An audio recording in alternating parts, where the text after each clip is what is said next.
Hey everybody, welcome to this week's video. And we have recovered from Pesach. I say that only jokingly, although Pesach is quite a difficult holiday to put together. Well over 250 students that participate in all different parts of the holiday. And if you want to still be a part of it, you can still make a donation on our website at ChabadUChicago.org. We've got a new course we're offering students called Jewish Words, which is based of the book that is called Jewish Words, which are 30 different topics in Judaism, from the festivals to joy to faith to tzedakah to bitachon, so many different ideas that they will learn. We've also got a course for the very first time. We're offering a course to non-Jewish students to get a little understanding of Jews and Judaism. I think that one of the ways to tackle anti-Semitism is to educate people so they know about Jews and Judaism. So we're really excited to be offering that to the wider UChicago community. And also Cafe Shira is coming back. We're still under construction, but we are going to open our doors for the cafe twice a week. So we're really excited. Lots of good things happening. Let's jump right into this week's parsha. It's Shemini. Shemini means number 8. It was the 8th day. 8th day of what? Well, when they built the Mishkan after almost a year after leaving Egypt, for the first 7 days, Moshe ran the program. He sort of ran through all the daily activities, the sacrifices, the kindling of the menorah, making sure it went up and it went down. They could put it away. Mishkan, don't forget, was a temporary structure. And then the 8th day was Aaron's time to take over. We're not going to talk about why it's called the 8th day, not the first day. That's a whole different discussion. I welcome you to go and look that up yourself. But the Torah tells us that Moshe tells Aaron, Krav el hamizbeach, come closer to the altar. Come close. Well, where was he? Well, apparently Aaron was backing away. Why was he backing away? Well, he looks at the altar and he sees the altar has these 4 horns on each side. They were called keren, these little protruding things on each corner of the altar. And he thinks to himself, oh my gosh, that reminds me of the golden calf, which he was in large part responsible for. And he says, I can't do it. This is not for me. Who am I? Who am I to go and bring sacrifices on behalf of the Jewish people?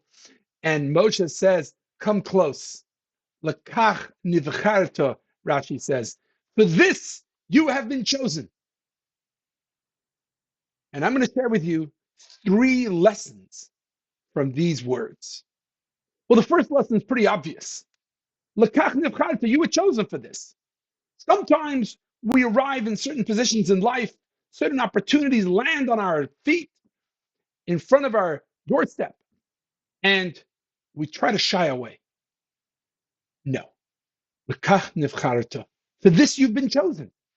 If you have an opportunity to do something great, something good, something positive, something in a leadership position, the reason it landed on your doorstep is because you've been chosen for this. It's not a time to back away. You have a purpose. If this has been put down in front of you, maybe, just maybe, this is your purpose, like Mordechai told Esther. For this reason, you arrived at the palace. That's number 1 lesson. There's a deeper lesson going on over here from the Arizal. This is a really beautiful idea, where Moshe tells him, you're backing away. You don't feel worthy. That's why we chose you. That's why God wants you. Because you are not arrogant and you're not walking around saying, I am the one for the job. You really are feeling inadequate. That's why you've been chosen. We don't want the arrogant one to be the leader. We want the humble one to be the leader.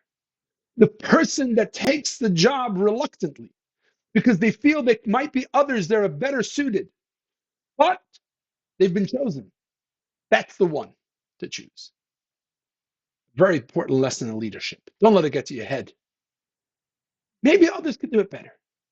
Maybe you're not so deserving, but you're in the position. Do it well. Don't let it get to your head. And there's a third interpretation. This is a little more subtle. Moshe tells Aaron, you know, When God called me from the burning bush to lead the Jewish people out of Egypt, I said, I don't want to do it. And for 7 days, Moshe argued with the Almighty, saying, I can't talk well, I've got a disfluency, send someone else. What if they don't believe me? What if Pharaoh asks, who's God? And so on. And eventually he did it. Midrash tells us that Moshe was supposed to be the high priest, the Kohen Gadol. But because he dilly-dallied for 7 days, he lost the opportunity. Moshe tells his brother, you've been chosen. Don't do what I did. Don't try to back away. You will lose the opportunity. Someone else will take your job. Someone else will be the one. Don't make my mistake. You have been chosen for this. This is your life's mission. If God wants you to do it, step up and do it. There you go, my friends. 3 lessons in leadership. 3 lessons in leadership for everyone. Everyone needs to step up when the moment is theirs. With that, I wish you a good Shabbos.